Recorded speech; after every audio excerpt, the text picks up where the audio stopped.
The air inside the community center hall was thick and stale, smelling faintly of floor wax and the coffee that had been brewing in the back room since sunrise. It was a Tuesday, which usually meant the bingo crowd.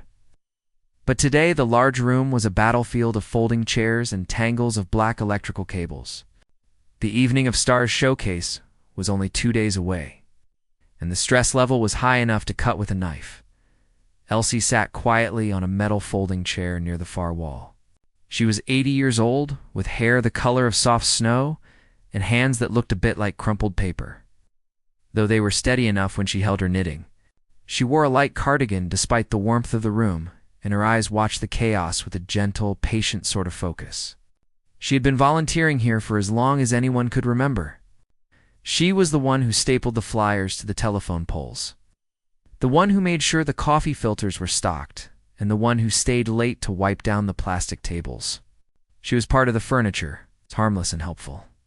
The source of the current panic was a young man named David, the coordinator of the event. David was pacing back and forth in front of the low stage, clutching a clipboard so tightly his knuckles were white. He was muttering under his breath, looking at his watch, then at his phone, then back at his watch. He looked like he might explode at any second.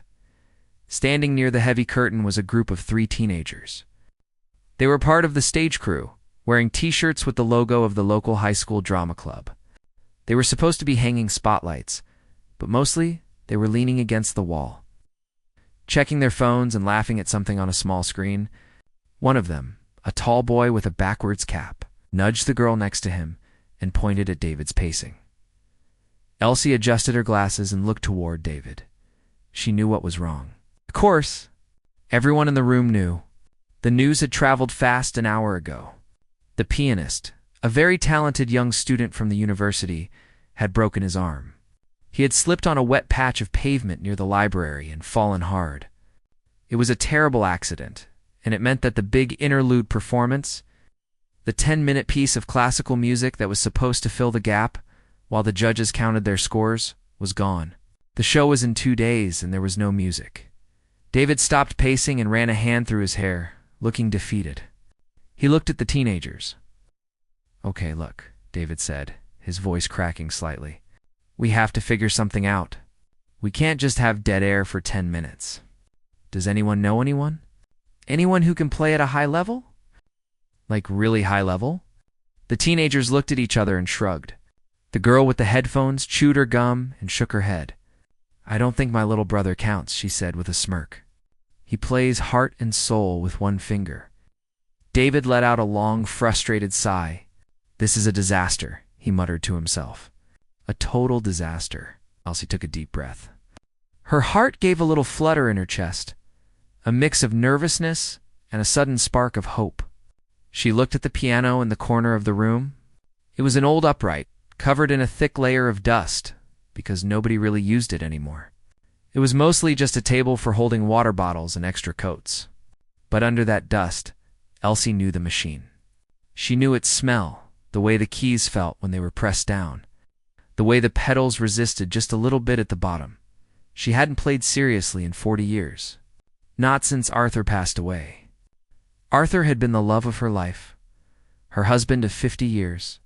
He was the one with the beautiful voice, the one who wanted to perform. She was just the accompanist, the woman in the background who made him sound good. When he died, the music died with her. It hurt too much to touch the keys without hearing him humming along.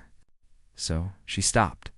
She packed up her sheet music and focused on living a quiet life. But seeing David so upset, seeing the event about to fall apart, it made her feel things she hadn't felt in a long time. She knew the piece the student was supposed to play. She knew it by heart. She had played it for Arthur on their anniversary. Many years ago, Elsie gripped the armrests of her chair and pushed herself up. Her joints creaked a little, and she swayed for a moment before finding her balance. She smoothed down the front of her skirt and began to walk across the room toward David. Her steps were slow and small, but she walked with purpose. The teenagers stopped looking at their phones and watched her. To them, she was just the old lady who brought cookies sometimes. "David?" Elsie said. Her voice was soft, a little raspy. David spun around. He looked distracted. "Oh, hey, Mrs. Higgins," Everything okay? You need a ride home or something? No, I'm fine, Elsie said, offering him a small, kind smile. I couldn't help but overhear about the piano situation. About the young man's arm. David's face fell. Yeah, it's really bad timing. I honestly don't know what I'm going to do. I might have to play a recording, but it's just not the same quality, Elsie nodded. She clasped her hands together in front of her. I could play, David. I know the program. I know the piece he was planning to do, and I can learn anything else you need in a day or two. The silence that followed was heavy. The room seemed to stop completely. The air conditioning hummed loudly in the quiet. David blinked. He looked at Elsie, really looked at her, seeing the cardigan and the wrinkles and the soft, grandmotherly face. He forced a polite smile, the kind you give to a child who offers to help drive the car. Oh, Mrs. Higgins, he said, chuckling nervously. That is incredibly sweet of you to offer. Really, it is. But we need. Well, it's a professional-level piece. It's very complex. We need someone who can really, perform. I can perform, Elsie said, her voice a little stronger. I played for many years, David, before I moved here. I know, David said, trying to let her down easy. But that was a long time ago, and this is a big stage. I just wouldn't want to put that pressure on you. It's very physical work. The teenagers near the curtain couldn't hold it in anymore. The tall boy with the cap let out a loud, sharp chuckle. He nudged the girl with the headphones. Yeah, nice one, Grandma, he said, not even trying to lower his voice. The girl giggled behind her hand, looking away. Elsie felt the heat rise in her cheeks. But she didn't look away from David. She saw the pity in his eyes. It was a look that said, "You are just a sweet old lady who doesn't understand what is required here." It was the same look people gave her when she asked for help, carrying a bag of groceries, or when she took a long time to count out her change at the grocery store. They didn't see the person she used to be. They didn't see the woman who had played at Carnegie Hall when she was 20. They only saw the cardigan. David turned his attention back to his clipboard, effectively dismissing her. I'll figure something out, Mrs. Higgins. Don't you worry about it. Maybe you can help us sell tickets in the lobby instead. Elsie stood there for a moment, her hands still clasped. She looked at the teenagers who were still laughing quietly to themselves. She looked at David, who was already on his phone making a frantic call. The rejection stung, sharp and cold. She felt small, invisible. Of course, Elsie said quietly, though David wasn't really listening. Whatever you need. She turned and walked slowly back to her corner chair. She sat down and folded her hands in her lap. The disappointment sat heavy in her stomach, like a stone. She told herself she should have known better. She was just a volunteer. Just an old woman in the corner of the room. But then she looked up. Across the room, sitting in the shadows, was the dusty old upright piano. It looked lonely, just like her. It was neglected, underestimated, and covered in the grime of daily life. But Elsie knew that under the dust and the grime, there was something beautiful waiting to be heard. She looked at her hands, the gnarled knuckles and the thin skin. She wiggled her fingers. The music was still in there, buried deep under years of silence and grief. It wasn't gone. It was just sleeping. David threw his hands up in the air, looking at the teenagers. This is impossible, he shouted. We are going to have dead air. Elsie took a deep breath. She reached into her purse and pulled out a small, lavender-scented handkerchief. She dabbed her forehead, then she looked back at the piano. She wasn't going to play for them. She wasn't going to play to prove the teenagers wrong. She wasn't going to play to get a thank you from David. She was going to play because the music deserved to be heard. And because, just for tonight, she wanted to remember who she really was. Elsie sat on the hard metal chair for a long time, watching the commotion swirl around her like dust motes in a sunbeam. The rejection still stung, settling in her chest like a heavy, cold stone. David was on his phone again, pacing frantically near the stage, his voice rising as he argued with someone about booking a last-minute replacement. The teenagers were back to looking at their phones, completely ignoring the world around them. No one was looking at her. To them, she was just part of the background noise. A piece of furniture that happened to breathe. She looked over at the corner of the room where the piano sat. It was a large, old, upright, dark mahogany wood that had faded over the years. It looked sad, really. It was pushed right up against the wall, squeezed between a stack of folding tables and a large box of old extension cords. The top was covered in a layer of gray dust, and scattered across the closed lid were 3 empty water bottles, a discarded sweatshirt, and a half-eaten bag of chips. It was treated like a junk table, not an instrument. Elsie took a deep breath and stood up. Her knees popped audibly, a sharp reminder of her age. She smoothed down her skirt and began to walk toward the corner. She didn't have a plan, really. She just knew she couldn't sit there and watch David panic anymore. She just wanted to be near the keys as she got closer. The smell of the old wood hit her, a mix of dust, varnish, and that distinct dry scent of aged felt and strings. It smelled like memories. It smelled like the living room of her childhood home, where her mother would play on Sunday mornings. It smelled like the dusty rehearsal rooms she and Arthur used to rent for 50 cents an hour. She reached the piano and gently picked up the empty water bottles. She placed them in a nearby recycling bin with a soft plastic clatter. Then she folded the sweatshirt and placed it neatly on top of the box of cords. She moved the bag of chips to a table. The teenagers nearby glanced up, saw what she was doing, and went back to their screens. They probably thought she was just cleaning up, being the sweet old lady who couldn't stand a mess.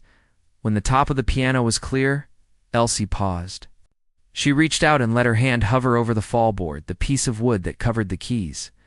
Her hand trembled slightly, not from weakness, but from a sudden rush of adrenaline. She hadn't touched a piano key in 5 years. Not since the day after Arthur's funeral. She remembered that day clearly. She had walked into her living room, sat down at her baby grand, the one they had saved up for years to buy, and opened the fallboard. She put her hands on the keys to play, hoping the music would distract her from the pain. But the silence in the room was too heavy. When she pressed a key, the sound seemed to echo in the empty house, reminding her that Arthur wasn't there to listen. It broke her heart all over again. She had closed the lid that day and never opened it again. Eventually, she sold the big piano to a family with young children who promised to love it. She kept this old upright at the center as a place to store her sheet music. She never played it until now. Elsie hooked her fingers under the edge of the fallboard. It was stiff, stuck by years of humidity and disuse. She pulled gently, then a little harder. With a soft creak, the wood slid back, revealing the keys. They were yellowed with age, some of the ivories chipped at the corners. But to Elsie, they were beautiful. She stood there for a moment, just looking at them. They were an alphabet of 88 keys that could say things words could never express. She lowered herself onto the bench. It was adjustable, and she spun the little wooden handle to raise it up a bit. Her feet found the pedals. She pressed the sustain pedal down, hearing the mechanism inside the piano clunk, softly a familiar, mechanical sound that made her smile. It was like greeting an old friend who had been asleep for a long time. She placed her hands in her lap. She looked at her fingers. They were wrinkled, the skin thin and papery, topped with nails that were brittle. The knuckles were swollen with arthritis. David's words echoed in her mind. Asterisk, it's very physical work. She looked at the teenagers who had laughed at her. Asterisk, nice one, Grandma. Asterisk, Elsie knew. They saw a frail old woman. They saw someone who needed help crossing the street and couldn't hear unless you shouted. They didn't know that inside this aging shell, the girl who fell in love with music was still alive. She was just quiet. She lifted her hands and placed them gently on the keyboard. The ivory felt cool against her fingertips. She flexed her fingers, pressing down a C major chord just to feel the vibration. Clang. The sound was dull and slightly out of tune. It wasn't a concert piano. It was a beat-up community center instrument that hadn't been tuned in a decade. But as the vibration traveled up her fingers, into her hands, and up her arms, a jolt of electricity shot through her chest. It felt like waking up. She closed her eyes. In the darkness of her mind, the noisy room faded away. She couldn't hear David on the phone. She couldn't hear the teenagers laughing. She couldn't hear the hum of the refrigerator. She only heard the memory of Arthur. She saw him standing in their kitchen, singing a silly song while he made breakfast. She saw him in his best suit, waiting for her to be ready for a date. She saw him holding her hand in the hospital at the very end. The grief was still there, sharp and painful. But for the first time in 5 years, it wasn't paralyzing. It was just there, sitting beside her, like an old companion. "'Kay, Arthur," she whispered softly to the empty air. "Let's see if I remember how to do this." She didn't start with the big, complex song David needed. She started with something simple, a melody she had played 1,000 times. She took a breath, and her right hand began to move. At first, her fingers felt stiff and rusty, like a door that hadn't been opened in years. They hesitated. But as the melody flowed a gentle, rolling tune by an old composer she loved, the stiffness began to melt away. Her muscle memory took over. Her fingers knew where to go, even if her brain was worrying about the arthritis. She wasn't playing loudly. It was a soft, tentative sound, like a secret being told, but the tone was pure. Despite the dusty strings and the lack of tuning, she knew how to pull the beauty out of it. She pressed into the keys, using the weight of her arms to coax a singing tone out of the battered instrument. The music swelled a little, rising and falling like a tide. It was a melody of deep longing, of love and loss. Elsie swayed slightly, her body instinctively finding the rhythm. The pain in her joints seemed to vanish, replaced by the warmth of the vibration across the room. The tall teenager with the backwards cap looked up from his phone. He frowned, hearing a sound that didn't belong in the noise of the community center. He nudged the girl next to him. "Hey," he whispered. "Is that the radio?" The girl pulled her headphones down. She listened. "No," she said, looking confused. "It's coming from over there." They both looked toward the corner. They saw the old lady sitting with her back to them. They saw the gentle movement of her shoulders. They heard the music that was somehow filling the entire room, drowning out the buzzing of the lights and the chaos of the cleanup. The boy's mouth opened slightly. He looked at his phone, then back at the old woman. The laughter was gone from his face. He didn't know what she was playing, but he could hear that it wasn't heart and soul. It wasn't a joke. It sounded real. It sounded important. Elsie didn't notice them watching. She was lost in the music. She was remembering the way Arthur used to look at her when she played. He never cared if she missed a note or if her tempo was perfect. He just closed his eyes and smiled. She played for him now, pouring her heart into the dusty keys. She played to tell him she missed him. She played to tell him she was still here, as the song built to its crescendo. Her hands moved faster, her fingers flying over the yellowed keys with a strength that seemed impossible for her age. The music grew louder, rich, and full.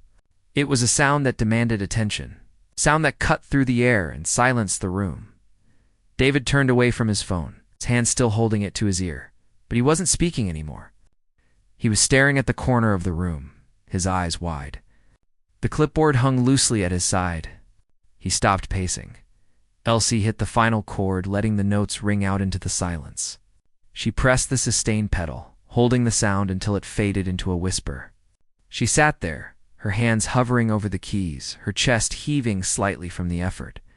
She felt a tear slide down her cheek, hot and fast. For a moment, nobody in the hall moved.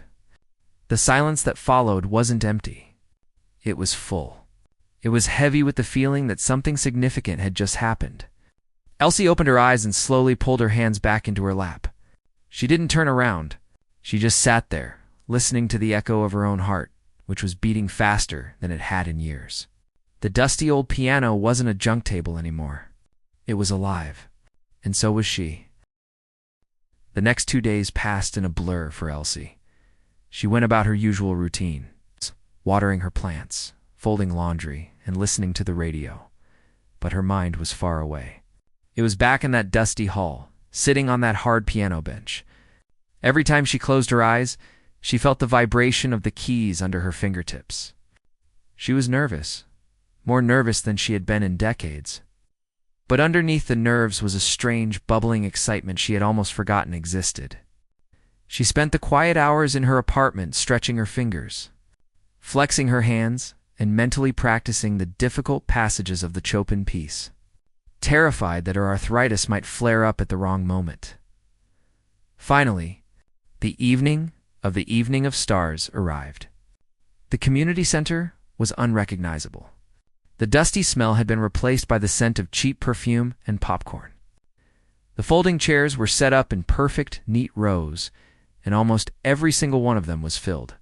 Parents, grandparents, and friends crowded into the room, holding programs and chatting excitedly.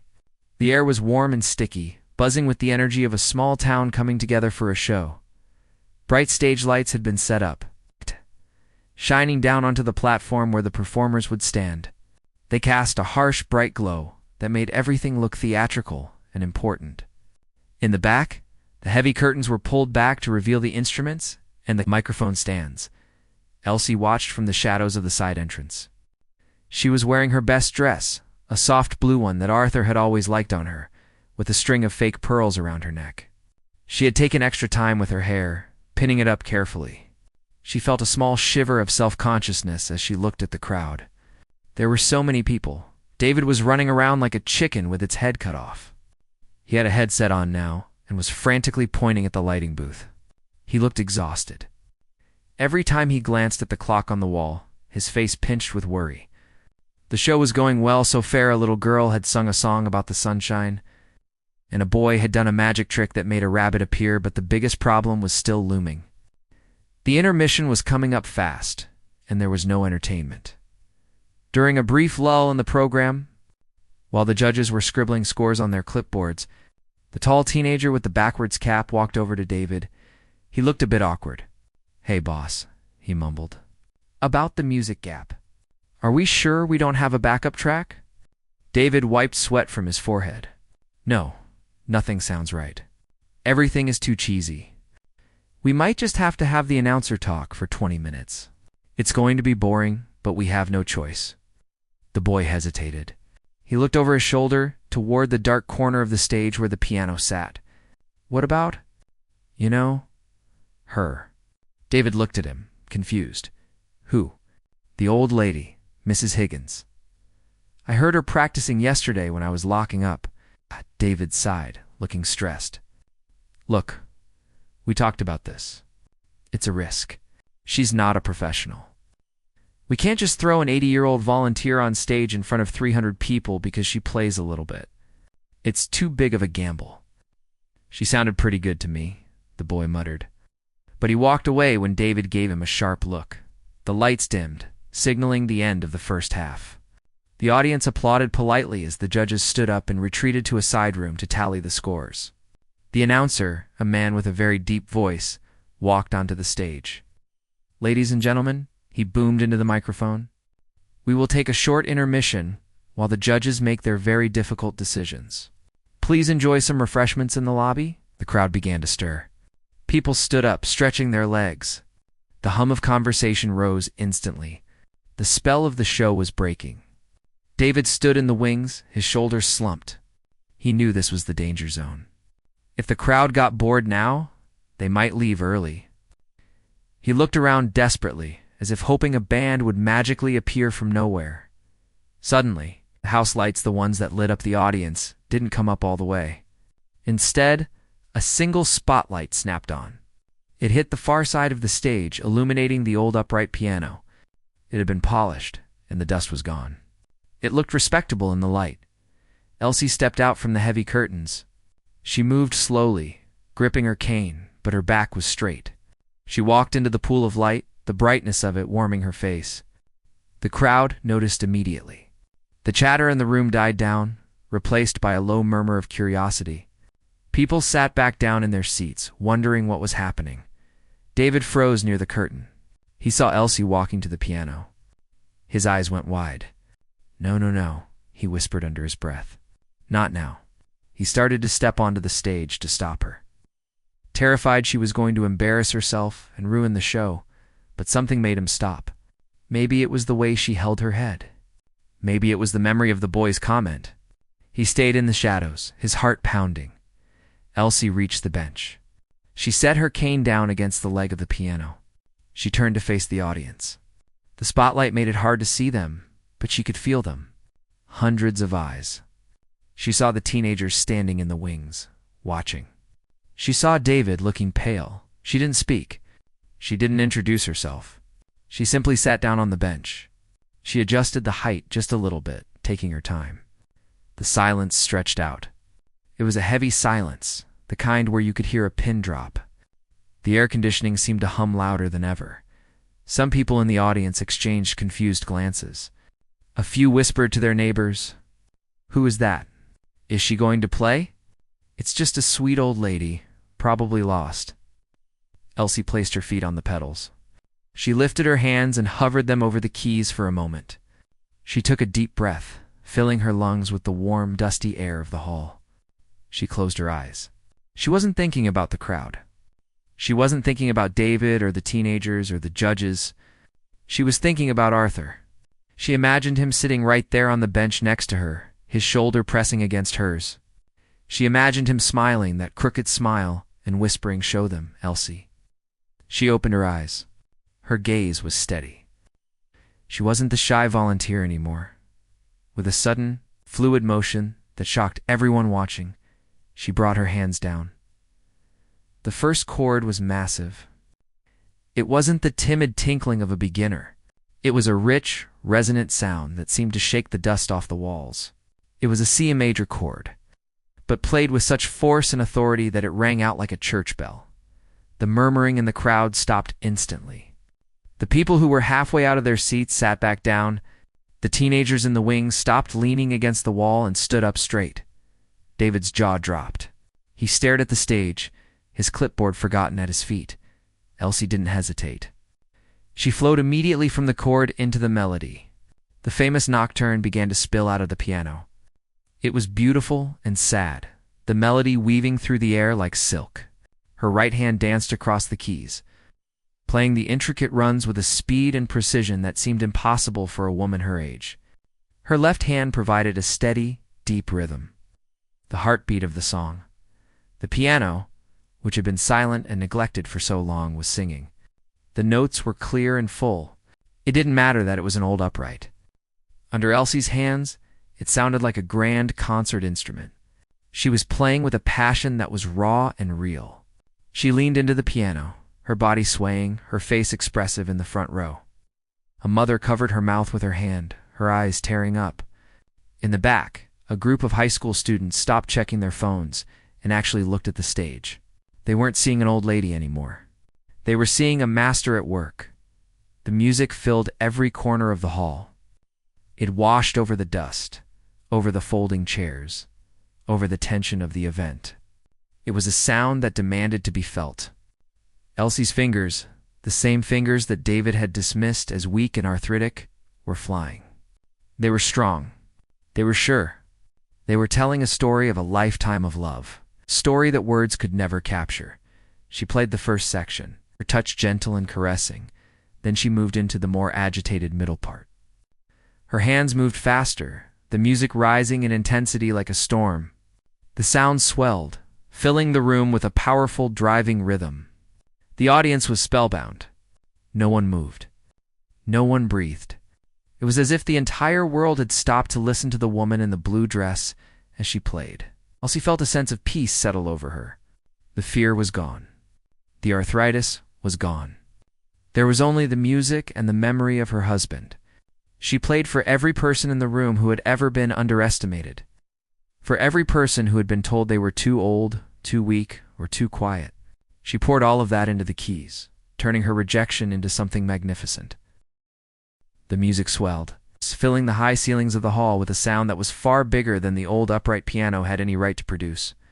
Elsie's hands were moving across the keys with a speed and precision that seemed impossible. Her fingers, usually stiff and gnarled from arthritis, were fluid and graceful. They danced over the yellowed ivories like they were weightless. The arthritic pain that was her constant companion had vanished completely, replaced by a rush of adrenaline and the sheer joy of creation. She wasn't just pressing notes. She was pulling emotion out of the instrument. The melody was dark and haunting, full of a deep, aching beauty. It was a complicated piece, full of runs that required her left hand to jump quickly, while her right hand spun out delicate spiderweb-thin tunes. It was the kind of music that usually took a lifetime of practice to master, the kind that young students in conservatories struggled with for years, but Elsie played it with a natural, effortless grace. She wasn't thinking about the notes. She was feeling them. In the audience, the silence was absolute. The earlier rustling of programs, the coughing, and the whispering had all stopped.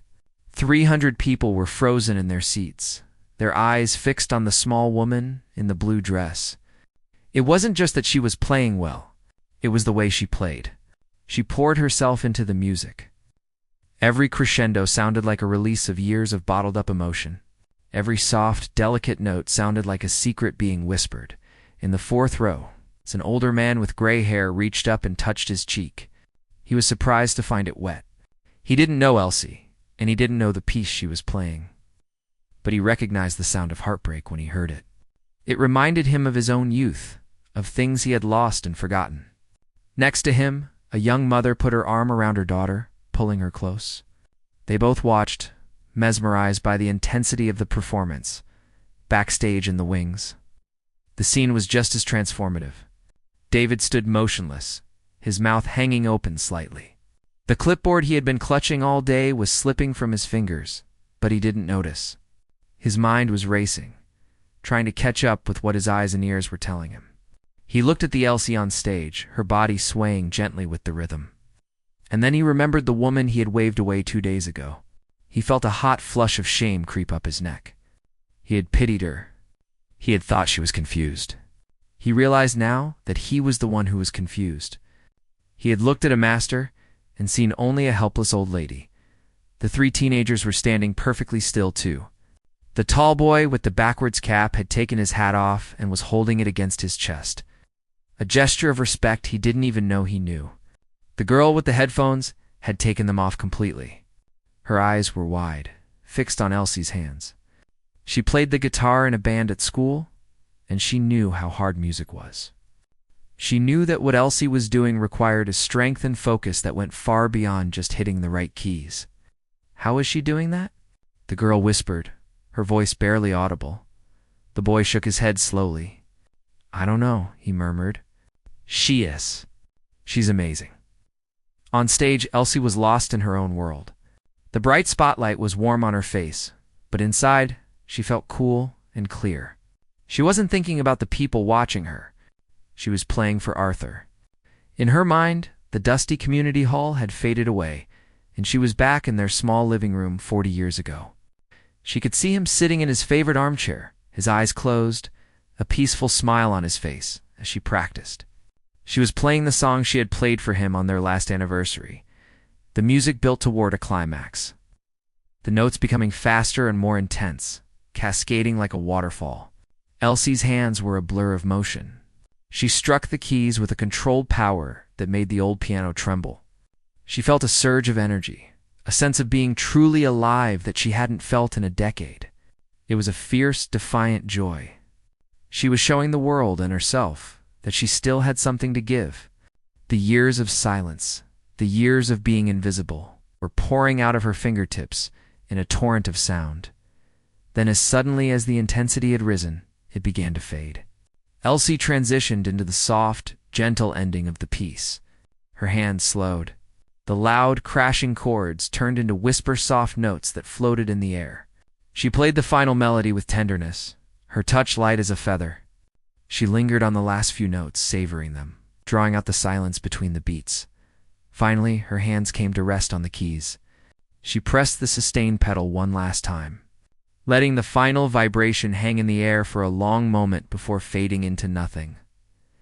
Elsie sat there, her back straight, her chest rising and falling as she caught her breath. She kept her hands on the keys for a second, steadying herself. The arthritis immediately began to creep back into her joints, a dull ache returning now that the magic was over, but she didn't mind. She felt light. She felt a sense of peace that she hadn't felt since Arthur died. She had done it. She had spoken his language one last time. The hall remained silent for 3 heartbeats. It was the kind of silence that happens when something profound has just occurred, a silence of respect and awe. The audience seemed to be holding its breath collectively, Then a sound broke the quiet. It was a single clap, sharp and loud. It came from the backstage area. Elsie turned her head slightly and saw David standing in the wings. He was clapping enthusiastically, a huge smile on his face. His shout of approval broke the spell. Instantly, the room erupted. It wasn't just polite applause. It was a roar. 300 people jumped to their feet as one. The sound was deafening, filling the hall with a wave of appreciation that seemed to vibrate right through the floorboards. People were cheering, whistling, and shouting bravo. Elsie blinked in the bright lights, surprised by the reaction. She had expected a polite nod, perhaps a few claps, but this was overwhelming. She looked out at the sea of faces and saw that they were glowing with emotion. The man in the fourth row was wiping his eyes vigorously. The teenagers were clapping and whistling. A slow, shy smile spread across Elsie's face. It reached her eyes, crinkling the skin at the corners. She stood up slowly, using the piano for support. She smoothed her skirt and turned to face the crowd. She didn't bow like a fancy concert pianist. She just gave a small, modest nod and placed her hand over her heart. It was a gesture of thanks, a way of saying, "I hear you, and I am grateful." David walked out onto the stage, ignoring the fact that he wasn't supposed to be in the spotlight. He walked over to Elsie and took her hand gently. He leaned in and spoke into the microphone, his voice thick with emotion. "Ladies and gentlemen, please give another hand for our incredible performer, Elsie," he shouted. The crowd cheered even louder. David squeezed Elsie's hand. He looked at her, his eyes shining, and whispered something that she could hear, even over the noise. "I am so sorry I underestimated you," he said.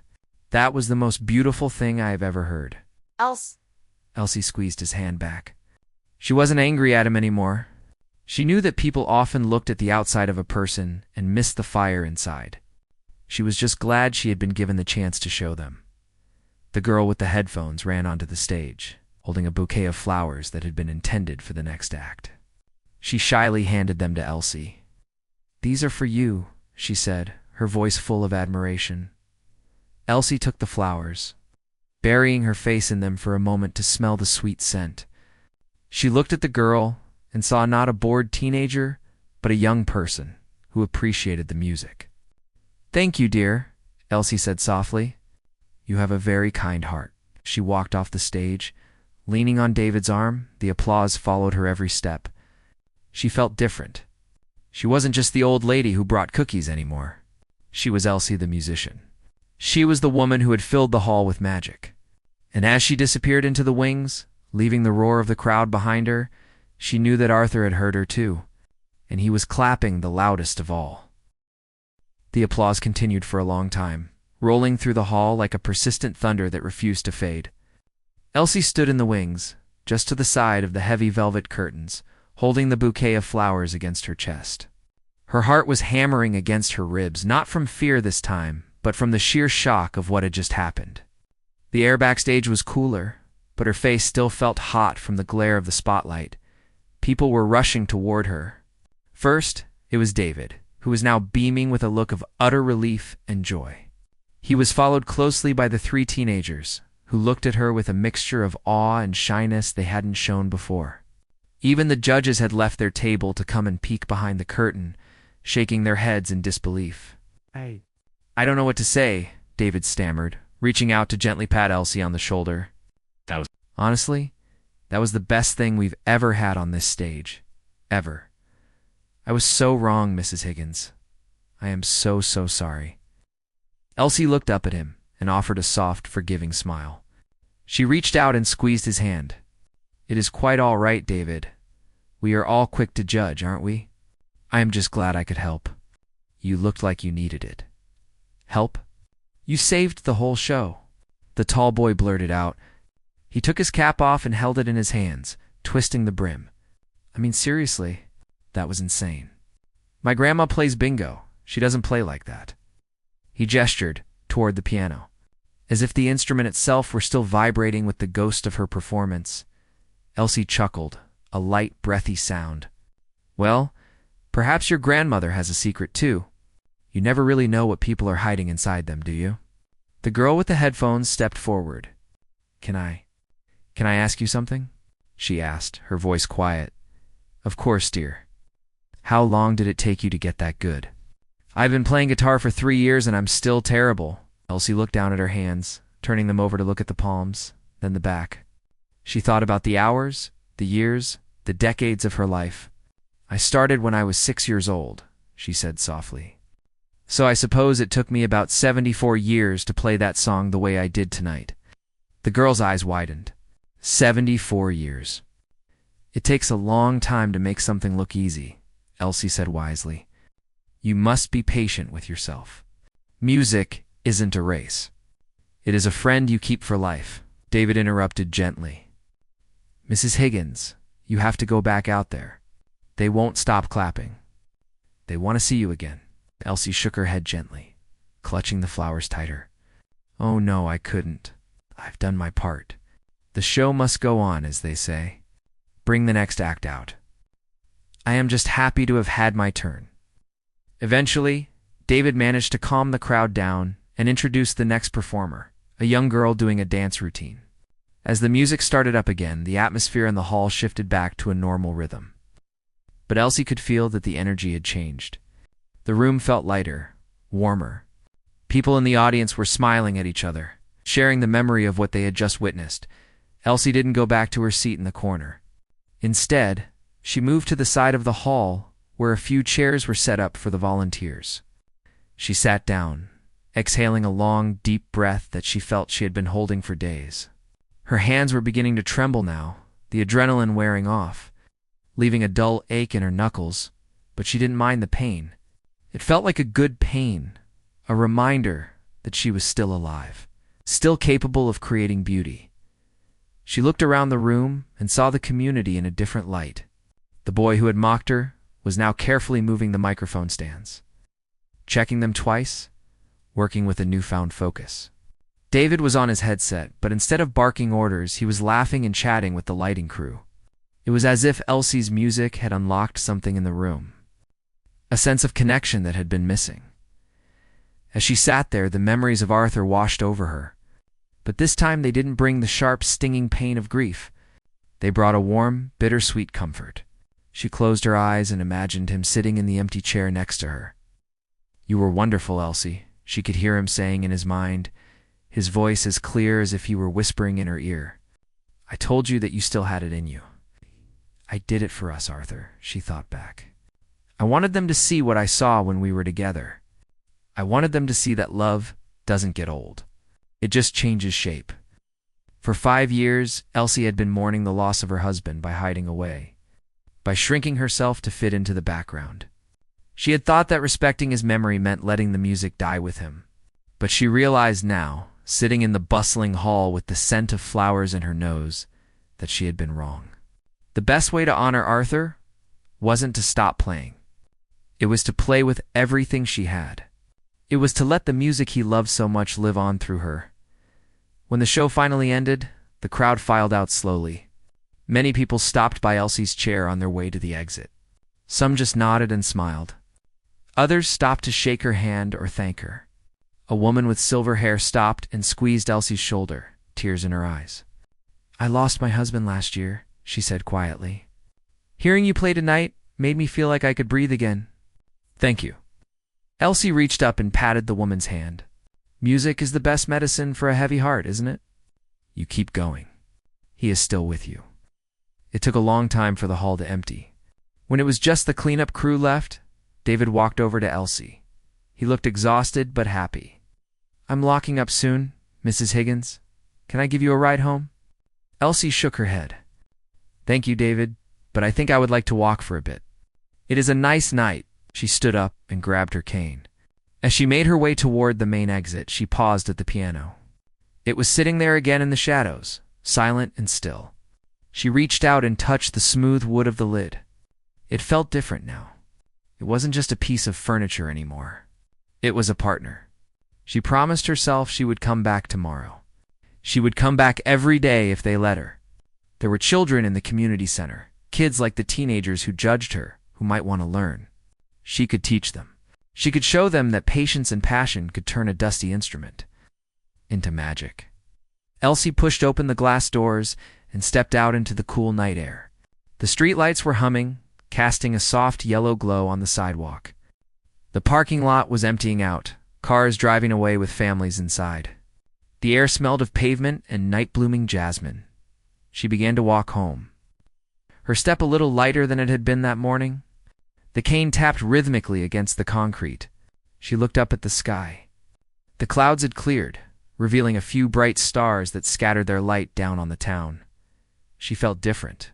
She wasn't just an old widow living in the past anymore. She was Elsie, the pianist. She was a woman who had shocked a room full of people. She had taken a chance, and she had one. But more importantly, she had found her own melody again. As she walked, she hummed a few bars of the song she had played. It sounded in the quiet night air, a small, simple melody that carried a lifetime of love. She knew that tomorrow would be the same routine, waking up, drinking tea, perhaps coming to the center to fold papers. But nothing would really be the same. The silence in her life was gone. In its place was music endless and beautiful, waiting for her whenever she wanted to play. And for the first time in 5 years, Elsie wasn't just waiting for the end of the day. She was looking forward to the beginning of tomorrow.